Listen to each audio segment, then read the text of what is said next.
আপনাকে অনেক ধন্যবাদ।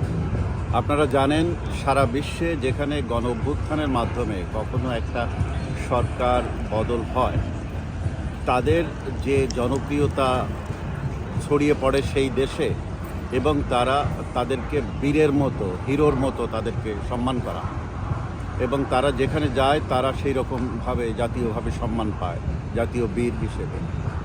বাংলাদেশের যে ঘটনাটা 2024-এর 5 আগস্ট ঘটেছে, অনেকে এক শ্রেণীর মানুষ ভেবেছিলেন যে দেশে একটা পরিবর্তন আসবে। তারা ভেবেছিলেন সেই 52 সালের ছাত্ররা যেমন আন্দোলন করে ভাষা আন্দোলন সফল করলেন, যেমন 71-এ যুদ্ধ করে তারা দেশ স্বাধীন করলেন, মহান মুক্তিযুদ্ধে অংশগ্রহণ করে যেমন 1990-এর আন্দোলনে এরশাদ সরকারের পতন ঘটালেন ছাত্ররা, ঠিক সেই রকম একটা কিছু এই ছাত্র সমাজের কাছে এক শ্রেণীর দেশের মানুষ তারা আশা করেছিলেন।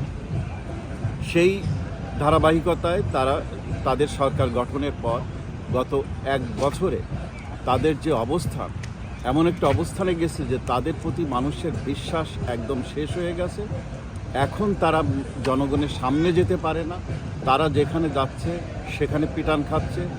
গোপালগঞ্জে গেল, সেখানে আর্মির গাড়ির মধ্যে বসে, সাজোয়া গাড়ির মধ্যে তারা ইঁদুরের মতো লুকিয়ে পালালো, জানে বাঁচল। এইরকম একটা অবস্থায় তারা যেখানে যাচ্ছে সেখানেই তারা জনগণের পিটানের মুখোমুখি হচ্ছে।